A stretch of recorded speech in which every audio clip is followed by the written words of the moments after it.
This is TB Talks and BS Walks. Join the conversation or the BS. Here are the masterminds behind the microphone, Tyler and Brian.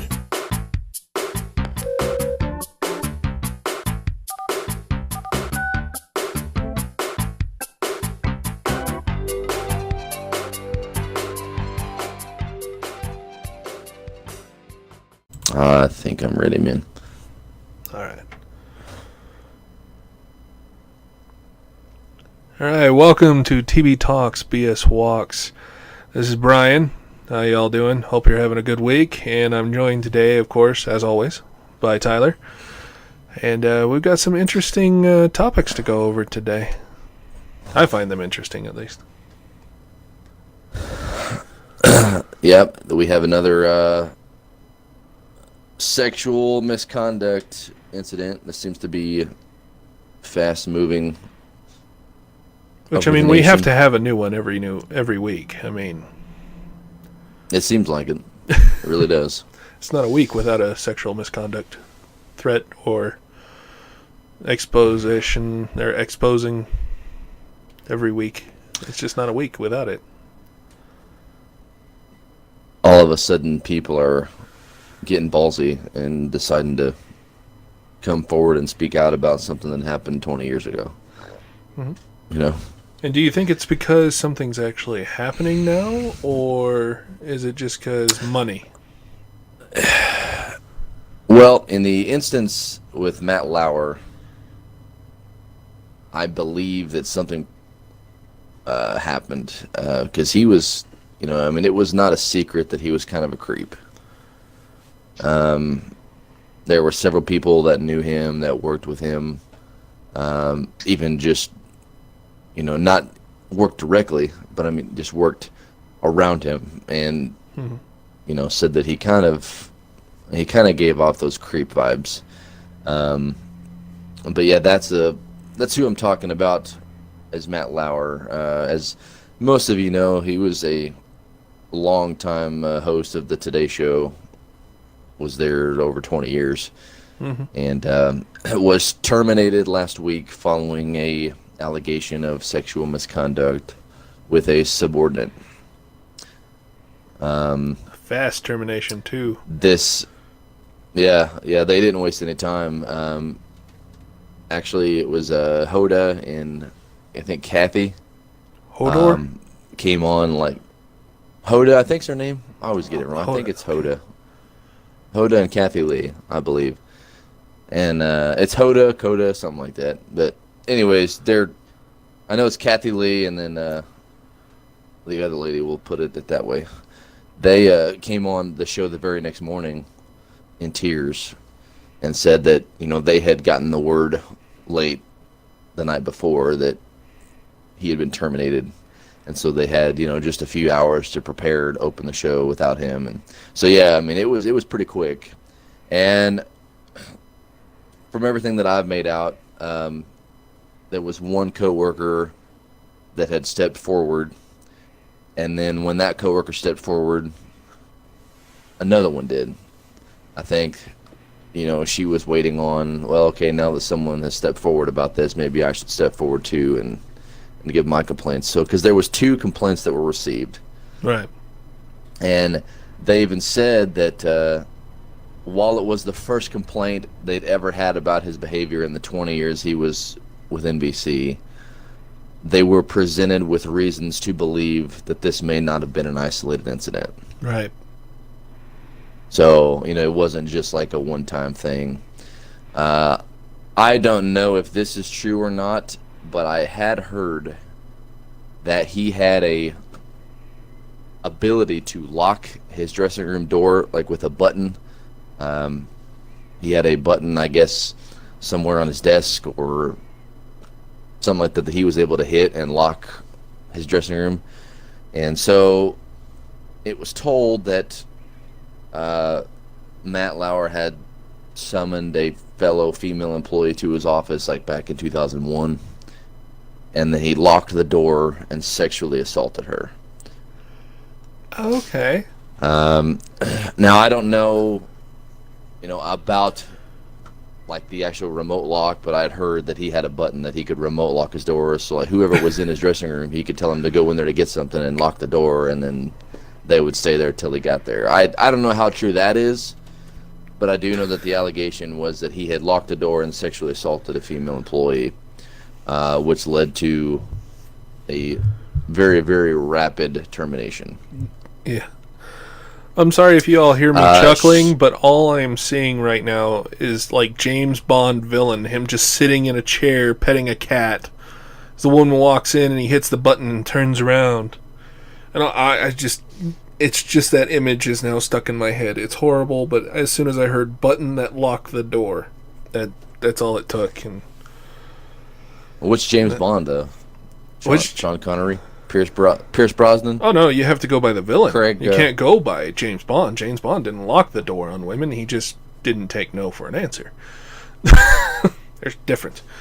Shows you how much I know. I don't think I've ever watched a James Bond film in my life. So not sure you're missing much. I enjoy them, but played the games. Played a lot of James Bond, like GoldenEye, but never watched the movies. Right. It also said that to make matters worse. Oh no. This female complained that during the course of the assault, she passed out and had to be taken to the nurse afterward. Okay, so they should have medical record, which is probably why he apologized, and it's probably why they had enough reason to believe. Yeah. Well, that's unfortunate. She said that she felt helpless, but didn't want to lose her job, so that's why she didn't report anything, because she felt ashamed of it. But my thing is, so that seems like a pretty serious encounter, right? I mean, yeah. You get locked in the dressing room and sexually assaulted to the point where you pass out, and yet you wait 16 years before you say anything about it. Right. I mean, I don't understand.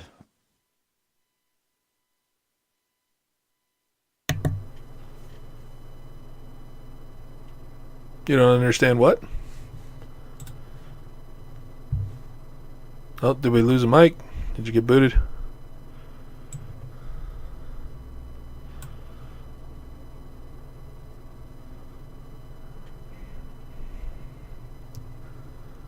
Hello. I lost you for a second. Are you there? Oh yeah, I'm here. Okay, sorry. Having some audio problems, but I think we're back now. Oh, I can totally edit. What I was saying was I never understood the whole fear for my job kind of thing, so I'm going to brush this under the rug like it never happened. I guess if you're a female, it might be different. But my mind doesn't work like that. I mean, if something like, and let's turn the table a little bit, because I know that it's possible for a female to sexually assault a male. I mean, that has happened. Yeah. There are men that are submissive and females that are dominant, and so I know that that's happened. But so let's say that happened to me. I wouldn't be. I mean, losing my job would be the last thing I was concerned about at that point. I think isn't our personal well-being, far more important than our job. Right. So I mean, especially if it was something, that was catastrophic, and I mean, it's no different than a rape victim. I mean, if somebody has been raped, I mean, that affects them for a lifetime, and right. They don't, they have trust issues, and I mean, I've been in a relationship before with girls that had previous sexual assault encounters, and I mean, it takes forever for them to get past that. So I can't understand, I can't wrap my mind around that whole not gonna say anything, especially for 16 years because they were in fear of losing their job. Like, that just doesn't make sense to me. Nonetheless, that's what went down, and I don't know the details on the other complaint, but that was the big one. Yeah. Well, there's a lot of Hollywood laws that they don't really cover. You know, there is just kind of like with Congress. Well, this is just talk. This is what I've heard recently. That there are certain rules against sexual allegations that they have to follow that makes them have to tiptoe through stuff and walk on eggshells, because if they do anything wrong, the whole thing gets thrown out. So if they violate the certain terms of doing a sexual, assault allegation against a senator or against an actress or an actor, if they violate any of these clauses or whatever you want to call them, it hinders them more than helps. And so I'll give them that little bit of leeway if that whole thing is true. But outside of that, I'm just like, I don't understand it. Like, most people, in an abusive relationship, in a domestic abuse situation, we've seen where a husband or a wife will stay in the relationship in the most physical, dire straits until one of them ends up dead. And we in the police academy that I went to, we have a domestic violence portion, right, on the and we have class and stuff, and I think the class on domestic violence is 2 weeks long, and domestic violence is the most complicated and yet sensitive subject ever, because there are two types of people in that situation. There is what they call the master manipulator, which is the one that's doing all of the abusing, and then there's the masquerader, which is the person that's taking the abuse behind closed doors, but when someone confronts them about it or tries to help them, they disguise it like, well, nothing's wrong, everything's fine, because they're in fear of, like you said, losing their life over it. And, I've seen that firsthand. In my instance, it's always been the female is the victim, but I know for certain that it goes the other way around, because I've seen that too. Yep. But every call that I got was based on the female, so she would call the police, because her husband had beat her up, her boyfriend, what have you. And then, we would respond and try to investigate the scene and, get her to tell me what's happening. And then she just shuts down and won't say anything, or she'll make it seem like, well, he just has bad days and I really love him, but, he's stressed with work or money. And they'll make whatever excuse that they have to make up to keep them out of trouble, So, and that's, there again, I can't wrap my brain around that, because if somebody was doing that to me, like, it would, it's all mental. It would be no mind at all. It's a psychological thing, though. I mean, you got it from the police standpoint. I got it from a psychological standpoint through college. Like, I had to go through classes as well. But we saw it from, the psychological point, how when the master manipulator is the best way to put it. Because it's feeding on everything the opposite is insecure about, to the point where they're almost immobile. Like, they can't see any way out. They know there is a way, but they don't know how to achieve it because they've been tore down so much. Like, if they don't get it early, if they don't catch it early, if the red flags aren't there early enough and they don't get out of the situation, by the time a police officer shows up, or by the time, they're 3 years into a relationship, they've been tore down so much, they don't say anything. Well, and then, they get to a point where, they start feeling like that is the best that they can do, or that is what they deserve. You know what I mean? Exactly. Because they're in that situation for so long, and then the master manipulator obviously always makes them feel like it's their fault. Well, I did this because you made me feel this way, or because you did this, or you didn't do this. So so they're always making them feel like it's their fault anyways. And then when they're in that situation, I mean, you said it best. If they don't catch it early, and they don't find a way out early, or realize, I guess the more important way to put it would be to realize there is a way out early. I mean, then it's a lot more complicated to get him out of that situation. There's a lady here that I went to school with, obviously for her safety. She will remain anonymous, but she was a year older than me in school, and she was married. I believe her first husband was very, very abusive, and they had like 4 kids, and she was in it forever, and then finally, she said one day it just clicked. She was a basket case and had been put through so much, and it just finally clicked, and she said, you know what, there is a way out, and I'm not going to do this anymore. So she finally got out, and she just opened 2 years ago. Actually, maybe in less than 2. It may have been just a year. She opened a domestic violence center here in Buffalo. So she's doing all kinds of. May know who you're talking about, actually. Yeah, she does all kinds of cool things now, and is an advocate for that. So. Oh yeah. But this was Matt Lauer's incident was on Wednesday. Mm-hmm. But I mean, you take the philosophy from what we were just talking about and apply it to here. You're talking about like new actresses, new reporters, new people coming into a situation with somebody they have looked up to, somebody they have taken notes on. You see all these successful people in media and everything that you look up to, and then you're put in a room with them and they start making demands. What do you do? And then after it's done, where do you go? Like I said, there's so many rules in Hollywood and in the media and in the political realm. If you're new to all of that and just jump in, you don't know where to go. And so I could see how it might have taken a little bit of time, but the extent of time it's taken has surprised me.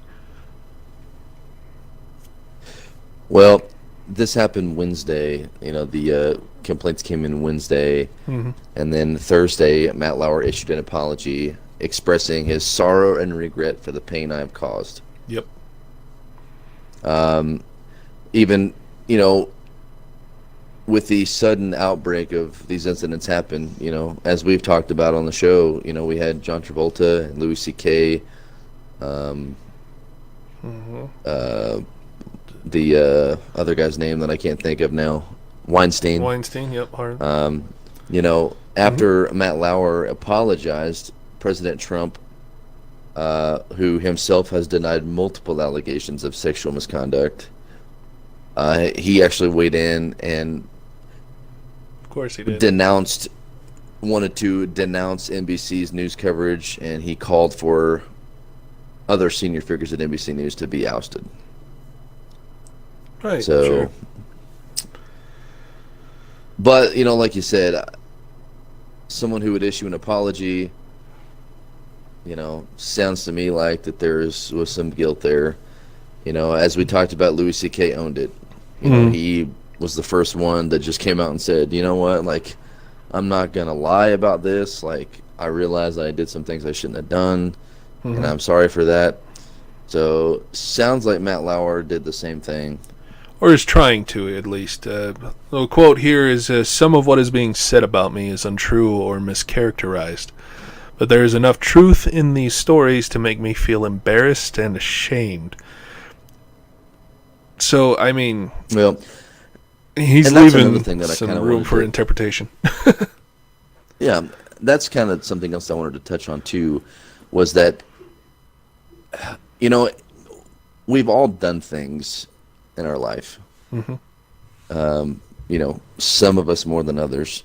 But, I mean, because I was younger once, too. But there are people that still do it to this day as an adult. But my question is, why do you think that people feel the need to lie?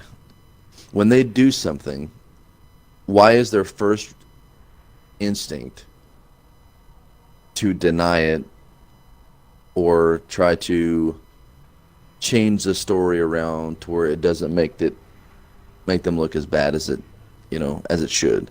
Self-preservation. talking about these allegations come out on these people, and these allegations are no small thing. They're no thing to just kind of glaze over and, oh, well, that sucks. You sexually molested somebody. Shame on you. No, these are big allegations, and these are career enders. These are, they ruin an entire reputation. Like, so I can see why they're so quick to try and lie and get rid of it, because it is a devastating allegation. I understand that. But I guess coming from somebody who told a lot of lies growing up, Mm-hmm. Now that I'm older, I mean, I just don't.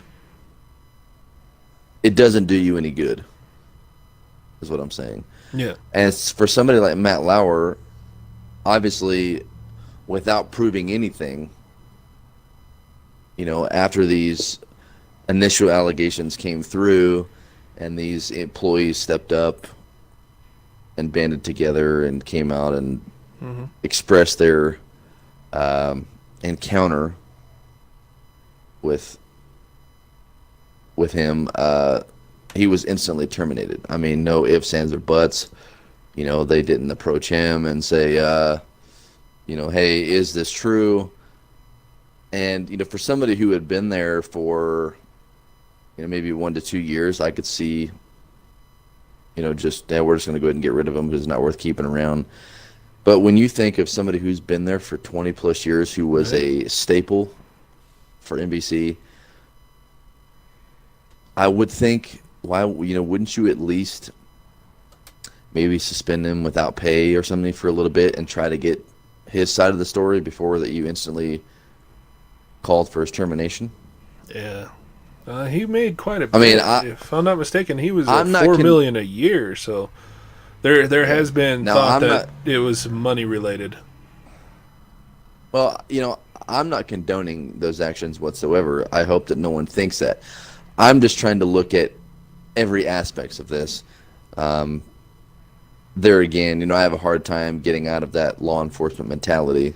Right. And any time that those allegations or any other allegations about he or she did this to someone else, you have to peel the onion back and you have to get both sides of the story, because there's two sides to every story. Mm-hmm. And a lot of the times they're either going to lean to the left or the right side and not be 100% down the middle.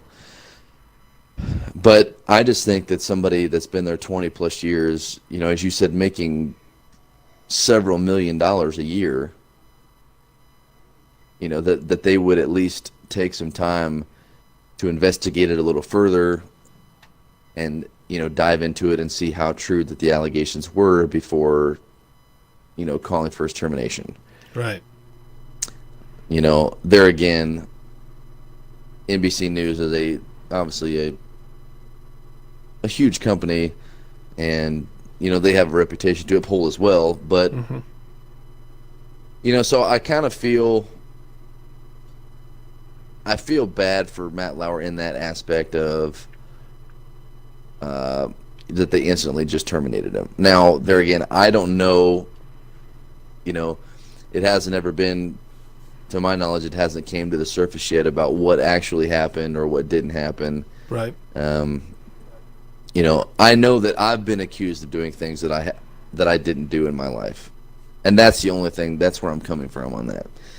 Is because, let's say for some reason that he didn't do it. He's out of a job and his reputation is damaged heavily. Yep. So I guess we'll find out in the days and weeks ahead about what actually went on. But at least the truths he says that are there. Right. But the next thing I was going to talk about was, I didn't know if you saw it or not. Did you see the John Cena lawsuit? Not until recently. I'm not too familiar with what's going on. I had a little bit of time to kind of look up, but I haven't read too much on it. Well, John Cena, WWE superstar, Hollywood actor, nice guy, you name it. Yep. Is being sued from Ford for selling his car. As those that are wrestling insiders and watch wrestling might know, that John Cena is a car collector. He has, I think, between 45 and 50 cars in his personal collection. And he recently got a 2017 Ford GT supercar. And the only way to get a Ford GT is to be a celebrity or a car enthusiast. They only made about 200 and some of them a year, and those cars get sold. They go in a lottery and they get sold to celebrities and car enthusiasts because they're so expensive. So Ford kind of takes high regard to these cars. So John Cena was in a contract with Ford to own the car for at least 2 years. Yes. And in a case filed by the U.S. District Court in Michigan, Ford says that Cena promised in his application to own the car that he'd own it for 2 years, which he paid $463,000 for. Apparently, he recently sold the car in what he quoted to pay bills. So this could mean that John Cena has a spending problem and is crippling himself, so he had to have some fast cash. But nonetheless, he sold the car when he wasn't supposed to, so Ford is suing him now for $500,000. And I'm curious to know what your thoughts are on that situation. That seems a little bit ridiculous. Well, I don't know. A contract's a contract, man. That's a tough one. There are ways around contracts. I'm sure you could have, contacted Ford and renegotiated something to blindside him like that. And for them to have that kind of surveillance on him to know, when exactly he sold the car and everything, he must have either it made it to social media very quickly, or they were monitoring. It all seems a little strange to me. I don't understand car sales to actors or to Hollywood. I have no idea there was anything like that. So it surprises me to learn that much, and I don't know much about cars. Electronics are my forte, so to know there's these kind of contracts and negotiations just to get a car that's a rare make, and then to turn around and just sell it. I don't know. I was confused. But what I read here, it sounds like him. As I said, Ford says in the lawsuit that when the actor was confronted about the resale, he said, "I completely understand, and as stated, I'm willing to work with you and Ford to make it right. My sincerest apologies." That sounds like Cena, okay? I screwed up. Let me try and fix it. This is always the type of person I saw him as. But to this extent that they would go $500,000 for a vehicle that was already $500,000, well, apparently it was, because Cena obviously sold the car to profit, which improperly benefited to Ford's detriment by receiving a large profit from the resale. Ford said they had lost almost 2 years of ambassadorship and brand value that Mr. Cena would have offered by owning the vehicle for the contractually required time. Yeah. So, But there again, though, I mean, I understand. I mean, breach of contract is breach of contract. But you would think that John Cena, who, is highly regarded as more than a wrestling star now. He's a movie star. He's made like the most Make-A-Wish wishes. Right. I think he set the record. And you would think that he would have. I mean, he would have been smarter than that, or he would have had an attorney that could have, got him out of the contract, especially if he was in a bind. So, yeah, I just wanted your thoughts on it. What you thought about.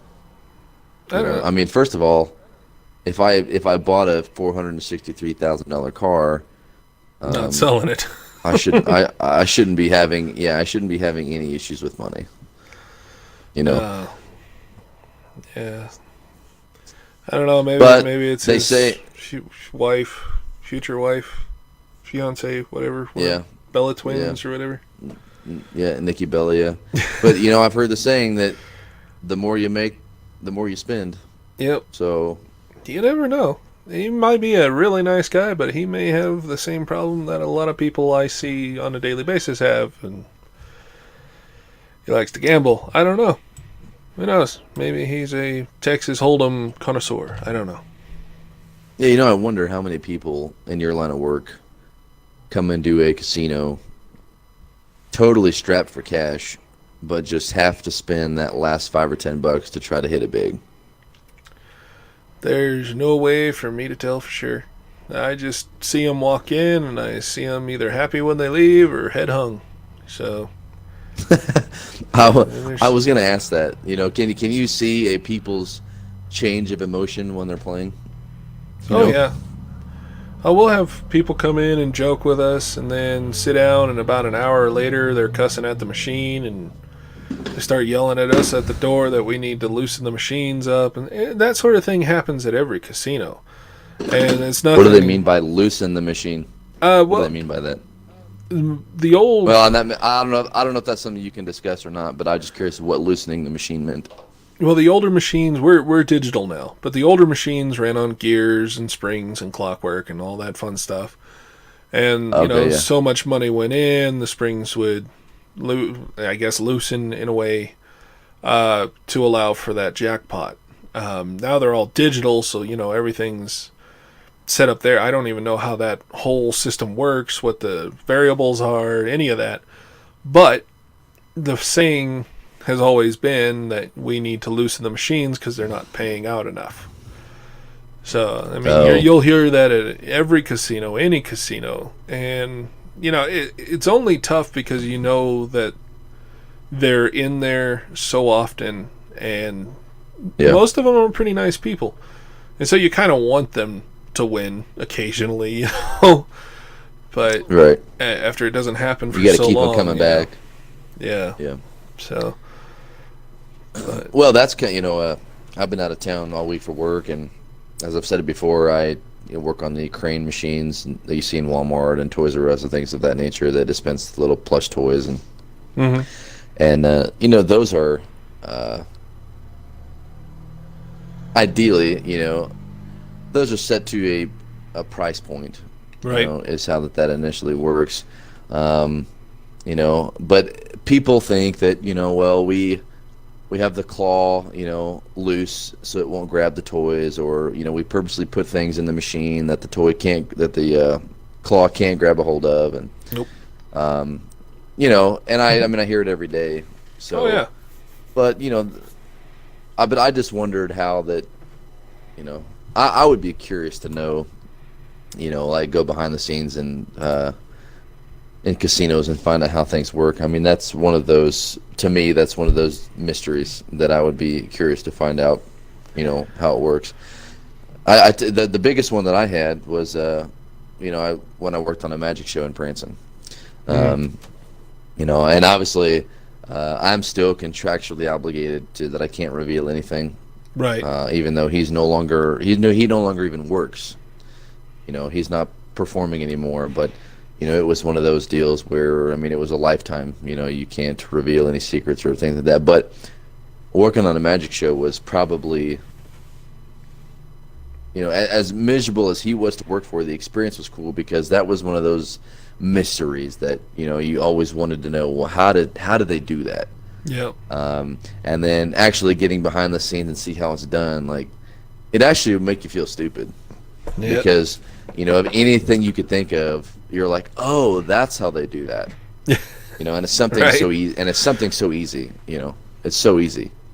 But a casino is one of those deals that it's a mystery to me. I would be curious to see how all that works. Well, you probably would be shown, but under the same obligation you're under right now, which is you wouldn't be able to gamble ever anywhere. Oh, I did not know that. With the digital machines So the way they are, if you figure out how they work and everything, well, then you could just come in Wow. and So, but they don't my even question tell is, how us. would they? Oh, yeah. I see. I thought you were saying that you're not allowed to ever gamble because you have been told. Oh no, I misunderstood you there. I'm not allowed to gamble while Okay. I work there because Okay. you work there for so long, you can kind of see how the machines work, and you kind of get an idea of when certain machines will pay out and when they won't, and what price and range and all that fun stuff. So, being in our line of work where we can observe that, we have to be, if I were ever terminated or walked away or anything, they would most likely ban me for 6 months to a year, and I wouldn't be able to go to that particular casino. But if you go into the programming and learn how the machines, do the variables and the ratios and all that you fun could clean stuff. house. Yeah. So if I were ever privy to that information, most likely I would be under a contract not to gamble basically anywhere, or not to gamble in the place in where I move the machines, or any gambling casino that has those specific machines. So it's Well, not that they interesting. could ever, not that they would ever be able to. Well, not that they would ever be able to find out, that information. I mean, if True. you went to a different casino, Not unless I was stupid I enough to get understand what you're saying. a little player's club card. Yeah. I don't know how they found me. Do those players' club cards? I mean, do they have all your personal information on there, or is it just like your name? And I think ours have the name and email. They can have an address. Okay. If they do have an address, it's mostly for us to send like VIP stuff or special that are happening. But I think that's about it. Yeah. Well, did you have anything that you wanted to talk about? Those were the two things I wanted to cover. Well, it's I don't been know a if you got while anything since to- we've had a Brian's moment, a good BM moment. Yeah. Recently, It's been a while since you had a good BM. Yes. They make medicine for that. Yes. But this is the BM that requires no medication. You just got to remember that. Okay. Yeah. Yeah, man. So- Brian's moment. Hit me with it. Let's do it. Well, there's a new game that just came out. I'm kind of catching up in the series. It's probably been out for a little bit now. I actually haven't seen the release date on it, but it's Wolfenstein, the new Colossus. Have you had a opportunity to look into that or see anything of that? I briefly saw the new Wolfenstein game. I saw some gameplay. That's something I've never played, but the new game that came out, a couple months ago looked interesting. But now, is this? Are you talking about the core game, or is this like a expansion that's come out? Oh no, this is the game. Yeah, I saw some gameplay footage. I watched briefly, but I mean, I haven't dove into it at all. All right. Well, if we're going young Frankenstein on this, you got to remember it's Wolfenstein, not Wolfenstein. You got to make sure you get that. If we're going the young Frankenstein road tomato. here, but the new Colossus, I currently have the Old Blood, and I'm working on the New Order, which is the prequels.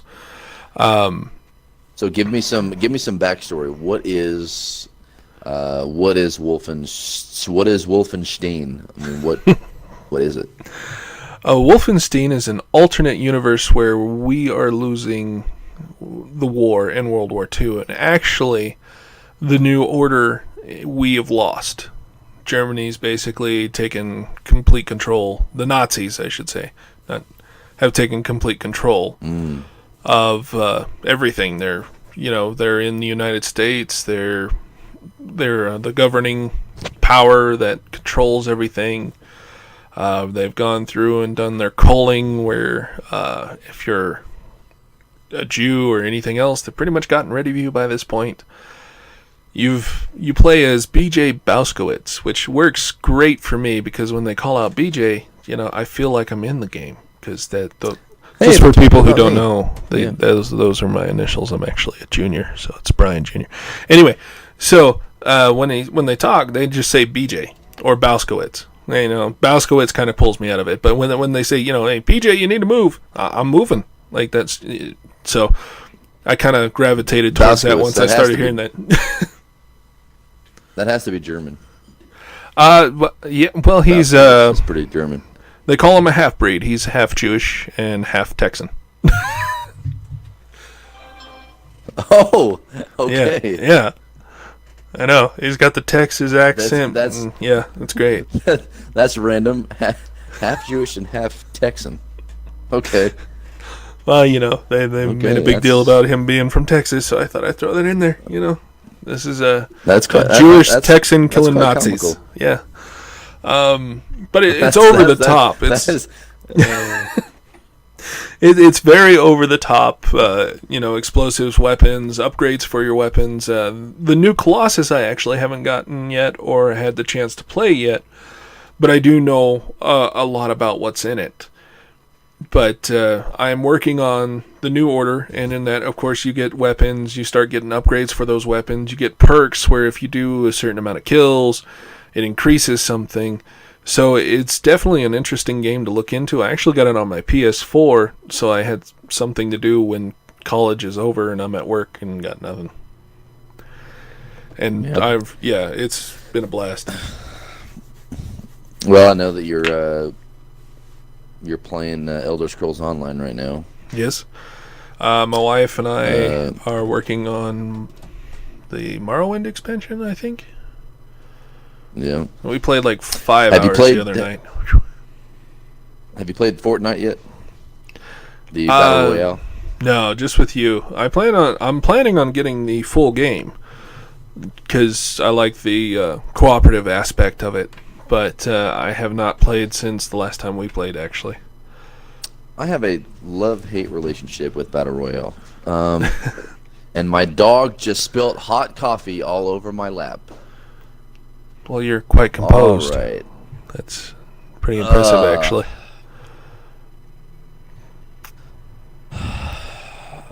Well... Just don't punch the baby. Don't punch the baby. It's not the baby's fault. I'll punch the dog. I'll punch the dog. No, I can't do that either. That's animal abuse. Can't do that either. Yeah, no. No animals were harmed in the making of TB Talks BS Walks, just saying. I have a love-hate relationship with Fortnite. So, for those of you that don't know, surely everybody knows by now because it's gaining popularity by the second. Mm-hmm. I think it's going to be it has potential to take over World of Warcraft. I mean, as far as players. But 100 people on the map. You have 3 different modes. You can play solo, you can play duos, or you can play squad, which is up to 4. And it's pretty much the last person or the last team standing. It's very similar to PlayerUnknown Battlegrounds. Actually, 2 of the developers that were working on PUBG branched off and made Fortnite. So it's very cartoony, has a building aspect where you have to build fortresses and you can build walls on the fly. And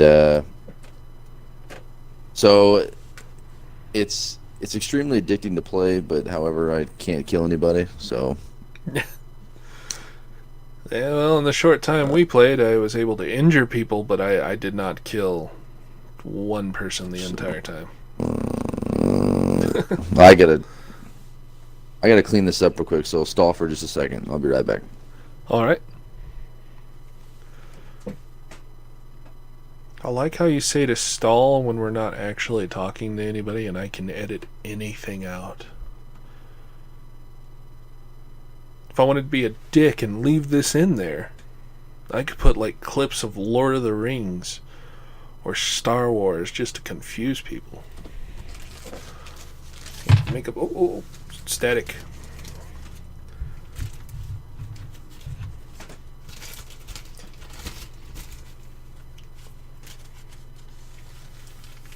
Having to take a zinc pill so I don't get sick like everybody else in this house.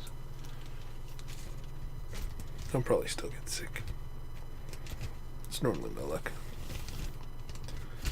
Just take your medication? Yeah, sure I did. I still got sick though. Miss another few days of work. She'll love that. I cannot get sick right now.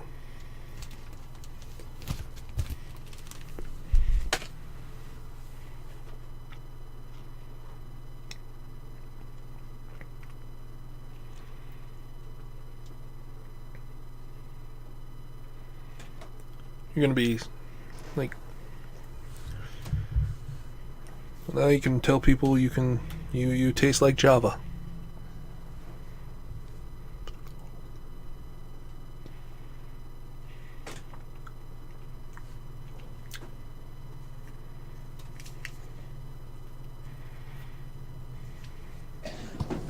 All right. What all did you tell them about me while I was gone? Cleaning up the coffee from my lap.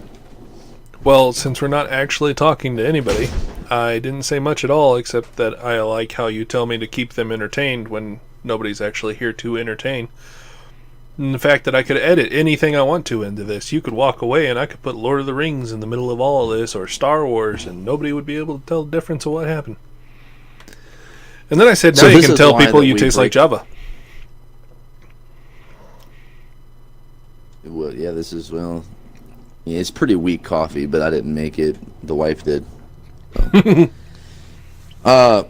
This is why that we usually break up the show into two chunks. And then our full episode is usually the unedited version.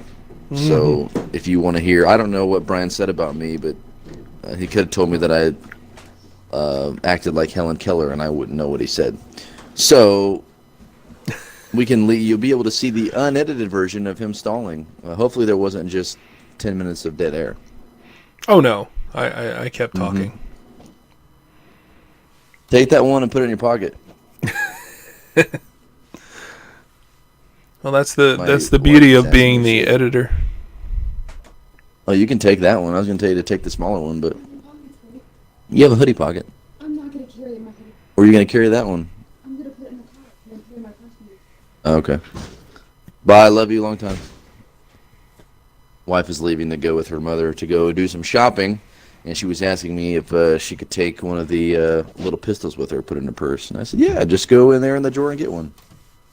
All right. Rock and roll. Oh, there was one other game that I was going to talk about. Go for it. That I just actually picked up this week. Where are we setting out on time, by the way? 48 minutes. Okay. This will probably take us home then. I just picked it up this week, or actually last week, rather. It is $39.99 on the Xbox Store. It is called The Hunter Call of the Wild. Oh, that's that one where it's almost set up like a survival, right? You pretty much just go and hunt animals? It is probably one of the coolest hunting games I've played. I'm really surprised that I like it. You know, they used to have the Cabela's Dangerous Adventure games, you know, that they used to make. And those were kind of, you know, over the top, you know, not realistic, you know, yeah. Wasn't a fan. This is absolutely beautiful. This game was in beta just, I think, back in February. This game was just in beta, so it's just recently been released, and absolutely beautiful. The weather aspects are phenomenal. If you are fortunate enough to have an Xbox One X with 4K television, I mean, it's even better. But yeah, it is essentially. Were you making fun of me right there? Is that what that was? I can't help it that you show off that you have an Xbox One X every opportunity you have. I'm just saying, okay? I mean, it's not like I have a mansion, a house, okay? I mean, it's got 27 bedrooms. I don't know what you call it anymore, you know? No, so this is it's almost survival-like. It's not one of those deals where, you have to scrounge for food and you have to build your own shelter, things like that. Right. But it does have a story, and you can switch in. You can switch in and out between solo and multiplayer on the fly. If somebody joins your game, any progress that you make is going to go towards your single-player campaign also. The only downfall is that if you're the person that joins the game, you're pretty much just helping them with their story. So you both aren't going to gain experience, progression in the trophies. Story. Yeah. Well, no, you're going to gain. You do gain experience and you gain money from your trophies, but you just don't gain progress in the story. So, in other words, if you were to join my game, you could go around and hunt all the animals you wanted to. Whatever you kill, you get the XP and the money, but you're not going to. You can't discover any new locations, things of that nature that you would if you were in the solo. Yeah. But you can hunt. There's two different regions. There is the Pacific Northwest, and then there is I want to say it's Canada, and they each have different animals. The Pacific Northwest is the region I'm in, and they have black bear, black and white-tailed deer, moose, coyotes, and I believe there's some elk maybe. And then in the other region, you're going to have wild boar.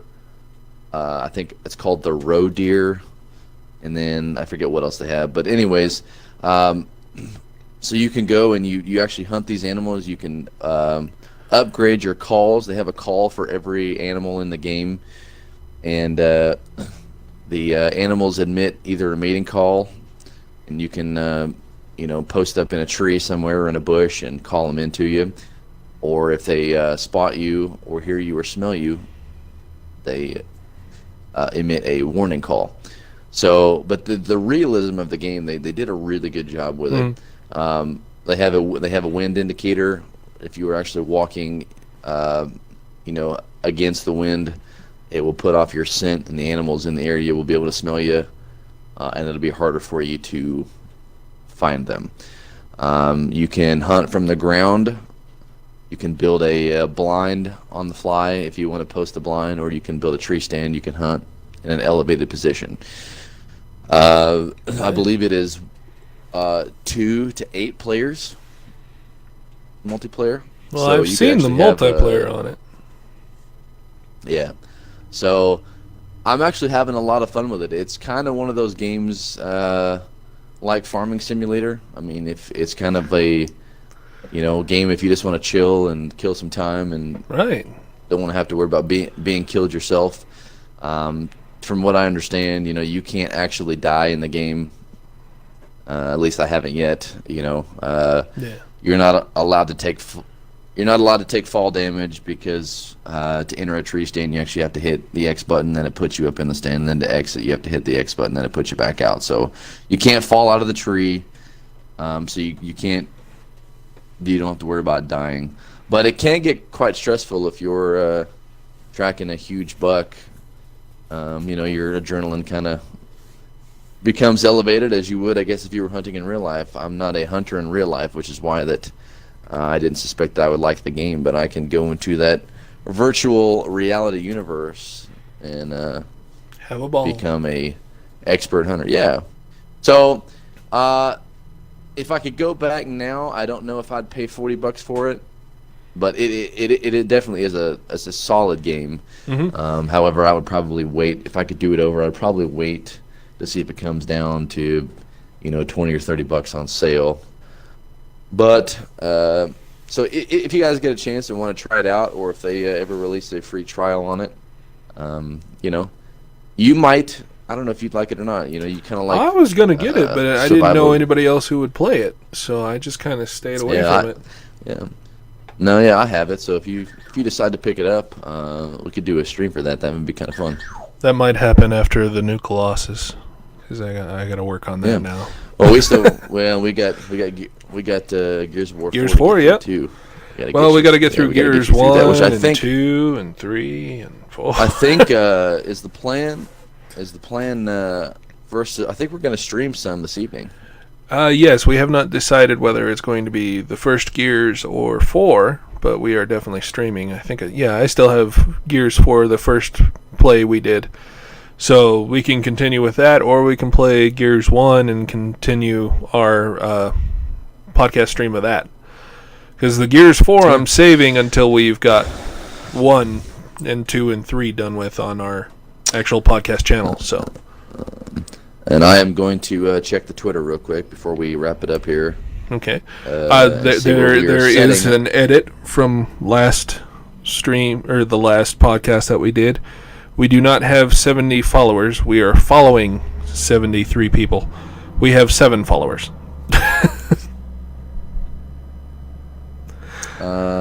That's correct. Apparently, I can't read, or it was wishful thinking. It was one of the two.